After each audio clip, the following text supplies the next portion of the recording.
Bonjour. Je me demandais ce matin, quand je me suis réveillé,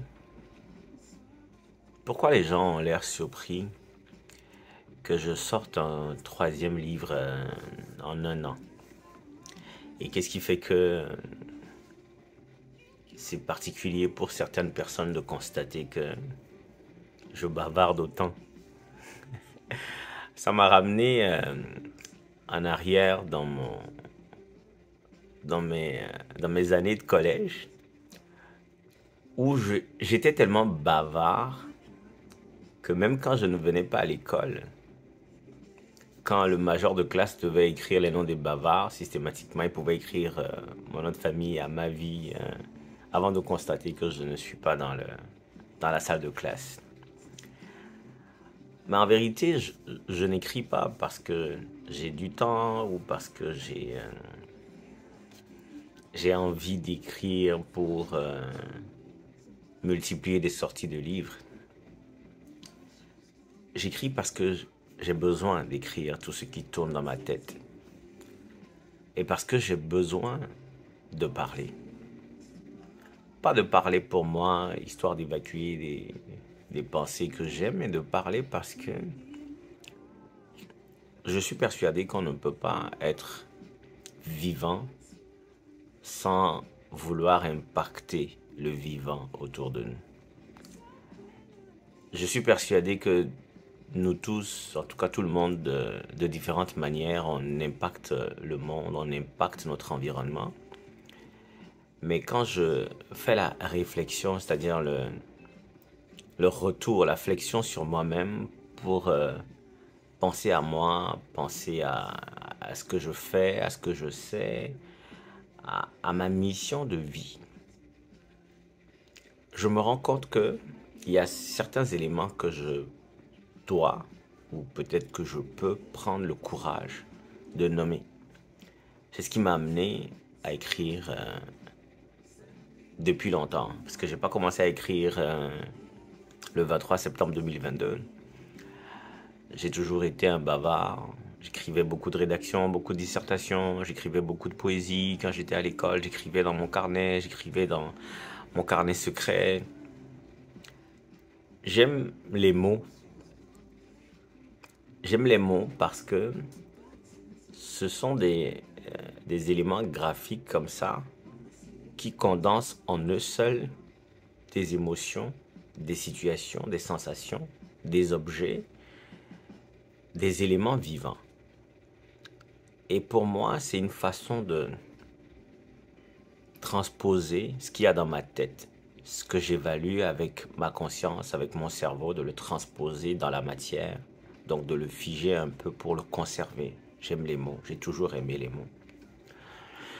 Quand j'ai commencé à écrire sur mon blog en 2013, je crois, je disais qu'à défaut d'écrire tout ce que j'ai envie d'écrire et de publier des livres et des livres et des livres, ben, je trouvais dans l'aventure de blog une occasion de synthétiser ma pensée régulièrement sans devoir faire le circuit, écriture disciplinée, hein, jusqu'à un montage graphique, etc., couverture de livres, intention d'écrire, le propos, etc., etc.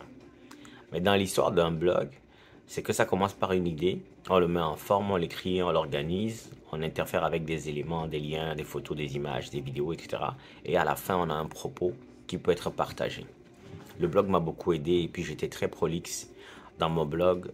Ensuite est venue la pandémie où j'ai fait beaucoup d'apéro-conversations, c'est-à-dire que je réfléchissais à une thématique, je m'asseyais vendredi soir, samedi matin, je travaillais sur la thématique jusqu'au bout et puis je venais livrer en apéro-conversation. Mais quand je suis passé par le chemin Roxham et que j'ai voulu rapporter ce qui s'y passait, d'abord c'était pour mon blog, ensuite je me suis dit que ce serait intéressant pour garder pour mes enfants. Et après, je me suis dit, ce phénomène était tellement particulier qu'il faut en parler.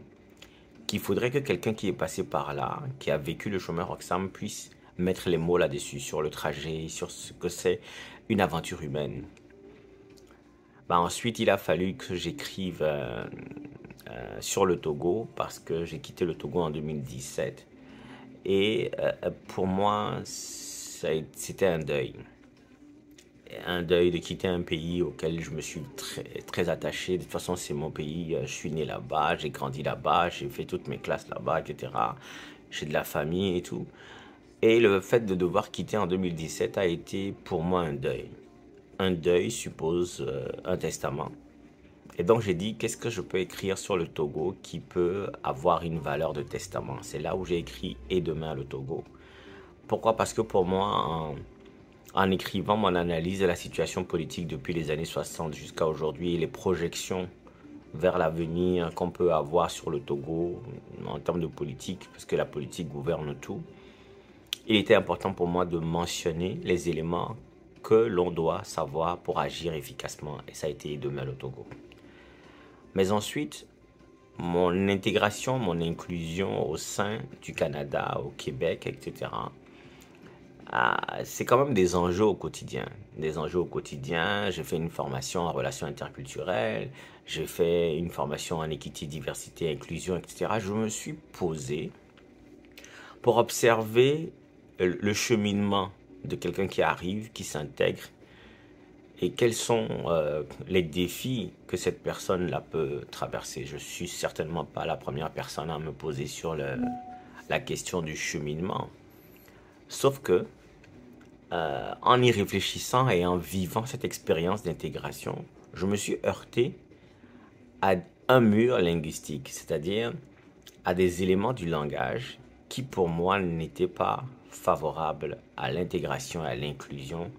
Et il y a tout un débat autour de ces mots-là. On les utilise, je ne dirais pas à tort et à travers, mais on les utilise sans pour autant être tous ensemble d'accord sur leur définition.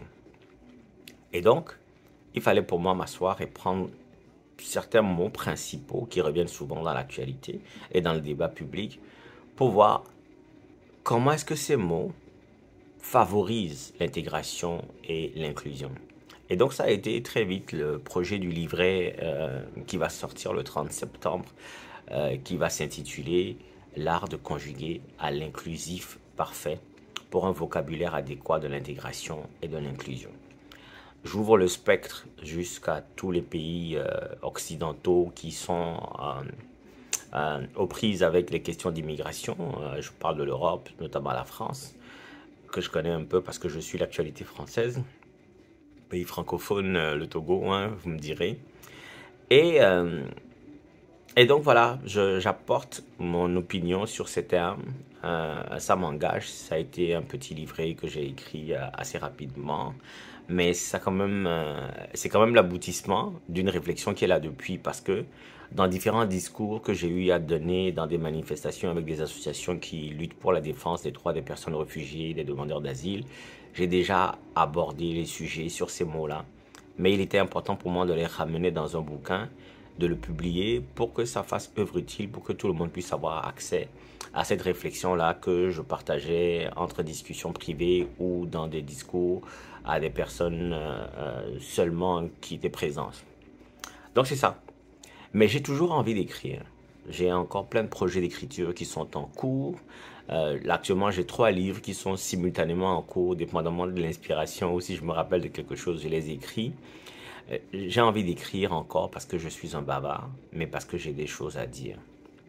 Et mon amour des mots fait que, oui, j'aime me poser, j'aime travailler les mots, j'aime les utiliser, j'aime faire des jeux de mots, j'aime utiliser le côté artistique de la littérature, c'est-à-dire quand tu prends une phrase, comment est-ce que tu peux l'amener à ce qu'elle s'énonce bien, elle s'entende bien, qu'elle porte le message et qu'elle arrive à transmettre les idées. Et comme je suis, disons aujourd'hui, un praticien des mots, je fais de la communication depuis une vingtaine d'années, ben, je vais continuer à écrire. Mais je suppose que ceux qui me connaissent veulent bien que je reprenne l'apéro conversation. J'attends les thématiques, mais je n'en ai pas. C'est vrai qu'on me posait la question sur la chrétienté il y a quelques jours et que ça m'a donné envie de refaire une apéro conversation. Mais bref, vous allez toujours entendre parler de moi tant que je suis vivant, que je réfléchis, que j'ai des choses à dire. Donc voilà, c'était mon petit mot ce matin. Vous dire bonjour.